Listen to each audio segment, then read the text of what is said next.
Please take a comfortable meditation posture and close the eyes.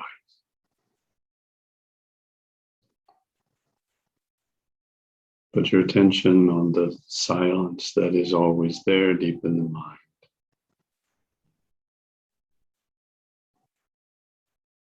Connect with that silence and become the silence.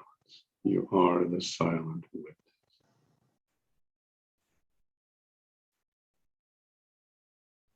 Now listen to the words of the Yoga Vasishtha. Book 4, Chapter 59.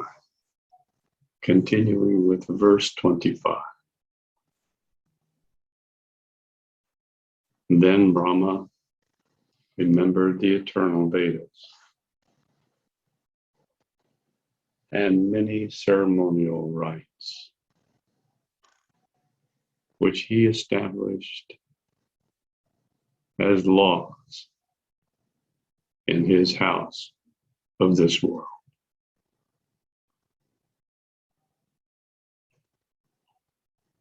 Having taken the gigantic body of Brahma and the extensive form of the mind, he produced the visible world as his own offspring. He stretched seas and mountains and made trees and upper worlds. He raised Mount Meru on the surface of the earth and all the forests and groves upon it. It was he who ordained happiness and misery, birth and death, and disease and decay. He created the passions and feelings of living beings under their threefold divisions of sattva, rajas, and tamas.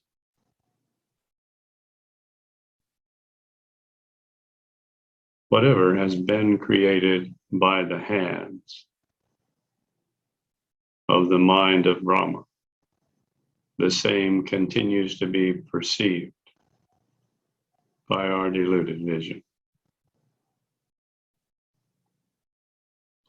He gave the mind and laws to all beings, and he made the worlds again as they are situated in his mind.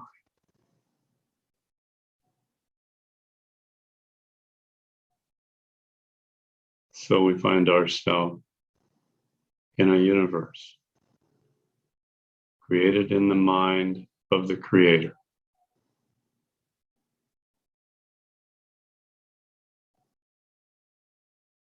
Each one of us is a dream creature in the mind of the Creator.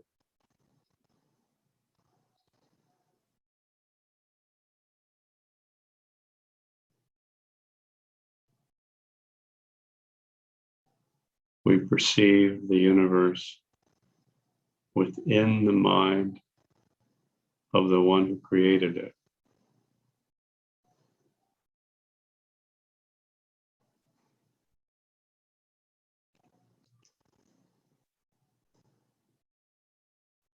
In this way, we perceive incorrectly.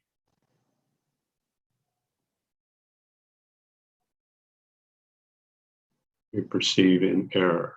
This error has given rise to the false conception of the eternity of the world.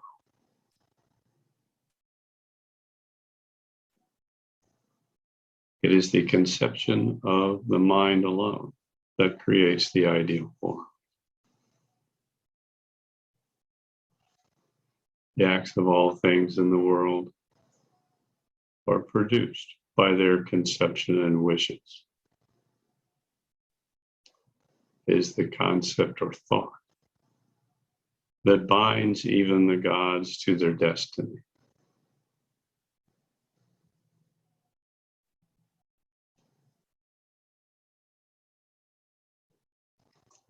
The great Brahma that was the source of the creation of the world sits in a meditative mood, contemplating on everything he has made.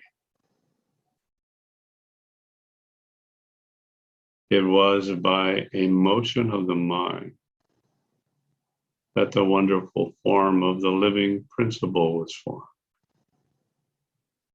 And it was this that gave rise to the whole world with all its changing phenomena. A motion of the mind is literally a thought. And so it was by simply a thought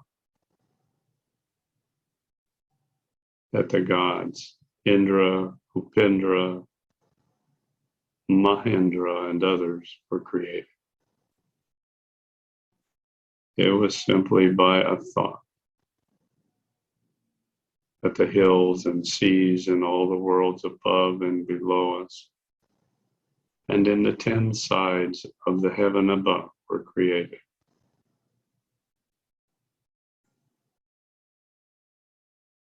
Then Brahma thought in himself, I have thus stretched out at large the network of my desire. I will now cease from extending the objects of my desire any further. Being so determined, he ceased from the toil of his creation and reflected on the eternal silent witness within his own spirit. By knowing the silent witness, his mind was melted down by its brightness and reclined on it with the same ease as one finds in his soft sleep after a long labor.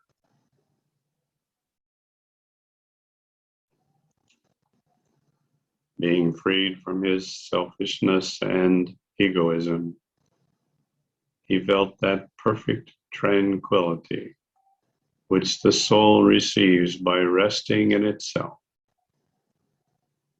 and which is like the calm sea after it subsides within itself.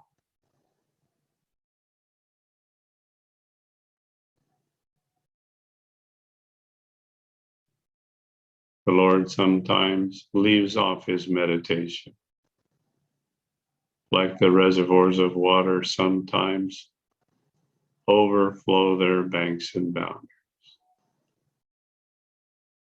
He beholds the world as a valley of misery with very little happiness in it, and where the soul is tightly bound to its alternating passions and is led by its changing hopes and fears. He takes pity on the miserable condition of man, and with a view towards their welfare and for their guidance, he promulgates sacred scriptures and rites that are full of meaning. He propounds the Vedas and their branches, the Vedangas, which are filled with spiritual knowledge and the teachings of wisdom. He revealed the Puranas and other scriptures for the salvation of mankind. All of these acts exist throughout the universe for the entire life of the universe as the divine karmic traces. These are laws of nature. The representation of the will of God. Any dream creature that takes action in accord with these divine karmic traces supports and upholds the whole universe.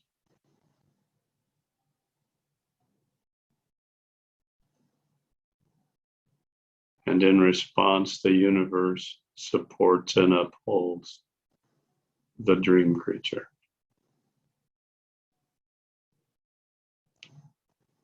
Any dream creature that acts contrary to these divine karmic traces creates disruption in the universe, creates a tendency for destruction of the colossal dream. And in response, the universe creates destruction in the life of that dream creature.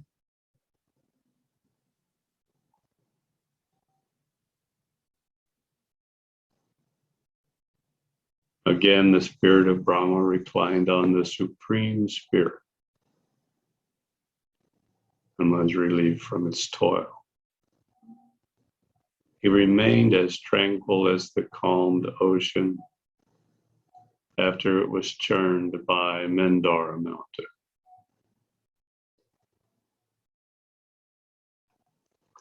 Brahma, having observed the efforts of mankind on earth and having prescribed to them the rules of their conduct, returned to himself where he sat, reclined on his lotus seat.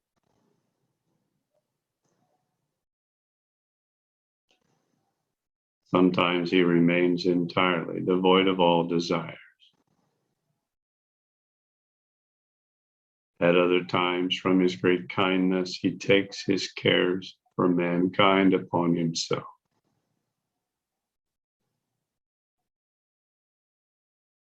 He is neither simple in his nature, nor does he assume or reject his form in the states of his creation and cessation. He is nothing other than consciousness, which is neither present nor absent in any place. He is conversant with all states and properties of things, and is as full as the ocean without intermixture of any crude matter in him.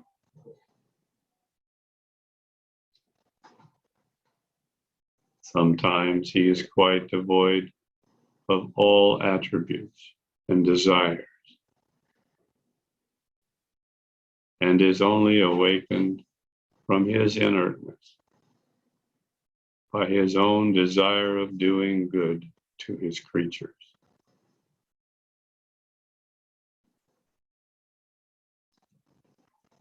I have thus expounded to you about the existence of Brahma and his real states of Sattvika, Madhyanika, and Saranika creation. The intellectual Sattva creation is what rises of itself in the spirit of Brahma. And the mental is the result of his mind and will. The first is the direct inspiration of Brahma into the spirit of Brahma.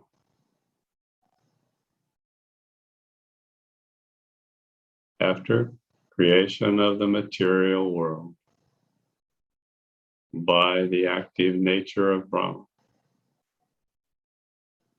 there arises the visible Madhyanika creation in the air by the will of the Creator.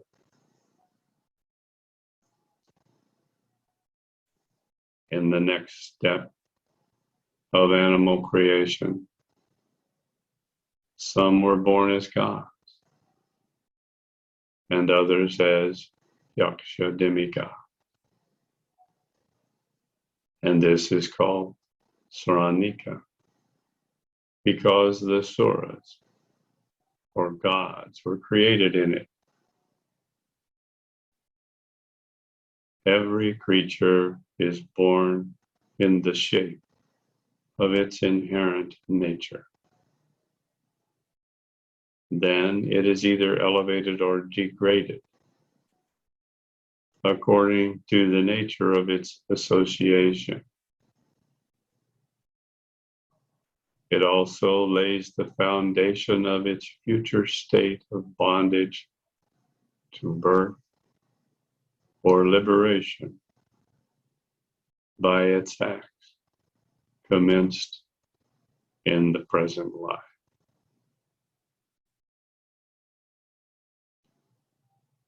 So as the dream creatures in the universe take actions that support the divine karmic traces,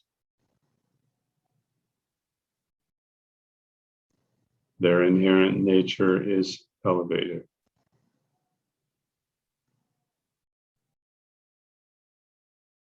And they move in the direction of liberation.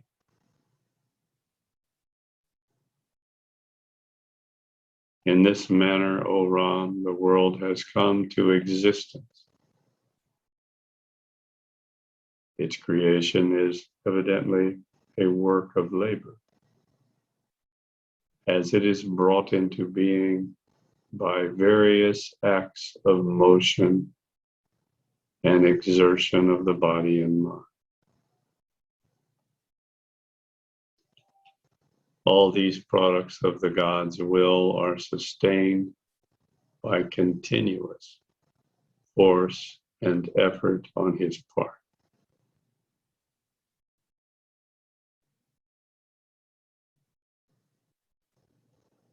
Chapter 60. Production of sattvic and rajas sattvic beings. Vasishtha continued, O strong-armed Ram, after the great Father of creation took himself to his activity, he formed and supported the worlds by his energy and might. All living beings and departed souls are tied like buckets to the rope of their desire, and made to rise and fall in this old well of the world by the law of their predetermined destiny. All beings proceeding from Brahma and entering the prison house of the world have to be concentrated into the body of the airborne Brahma, just as all the waters of the sea have to be whirled into the whirlpool in the sea. Others are continually springing from mind of Brahma, like sparks of fire struck out of a red-hot iron, while many are flying into it as their common center.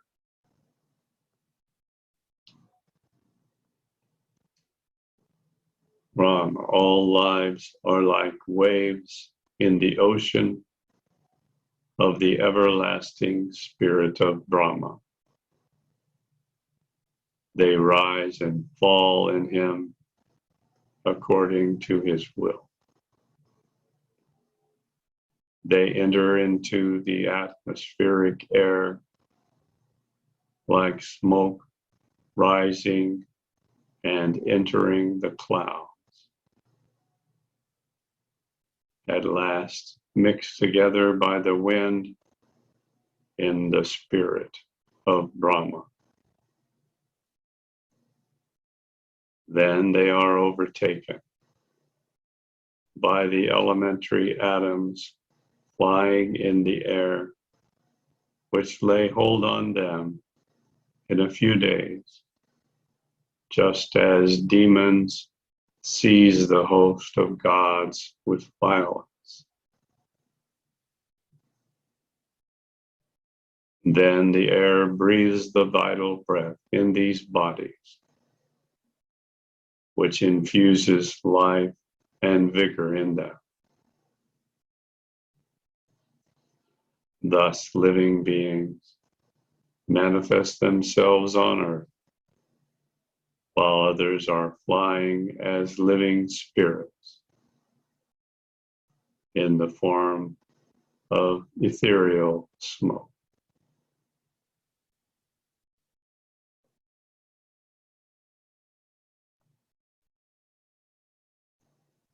Some appear in their subtle elemental forms, in their airy cells in the sky, and shine as bright as the beams of the luminous moon. Then they fall upon the earth like pale moonbeams, falling on the milky ocean. They land like birds in the groves and forests and become stiffened by sipping the juice of fruit and flowers. Then, losing their aerial and bright forms of moonbeams, they settle on those fruits and flowers and suck their juice like infants hanging upon their mother's breast. The protozoa are strengthened by drinking the juice of fruit ripened by the light and heat of the sun. Then they remain in a state of unconsciousness until they enter the animal body. The animated microscopic organisms remain in the womb with their undeveloped desires in the same manner as unopened leaves are contained in the seed of a fig tree. All lives are situated in the great God. Like fire is inherent in wood, and a clay pot resides in the earth. After many processes, they have their full development.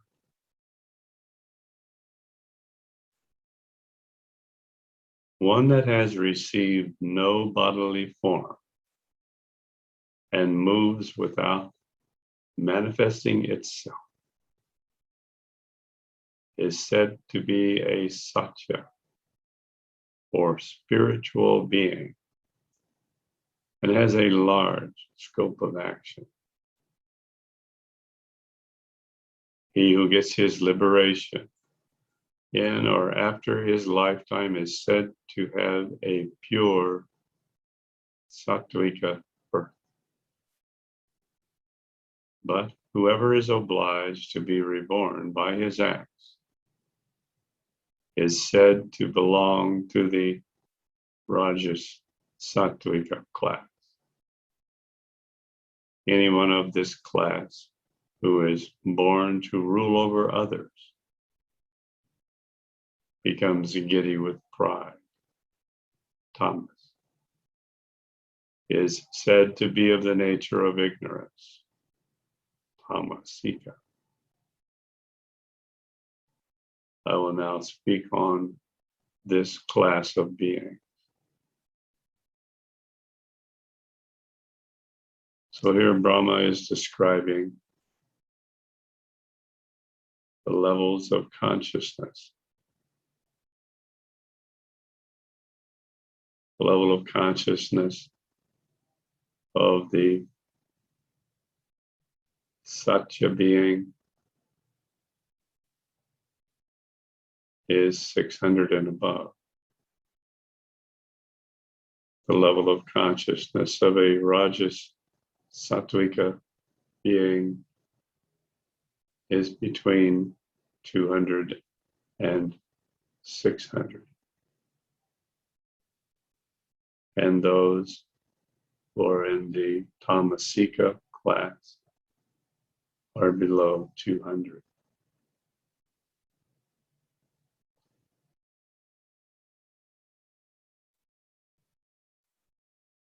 Now let's continue, established as the silent witness,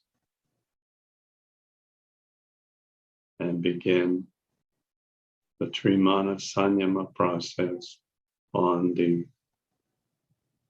esoteric Ma mantra, balancing all karmic traces that have been activated and brought to the surface by this reading of the Yoga Vasishta.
Jai Gurudev.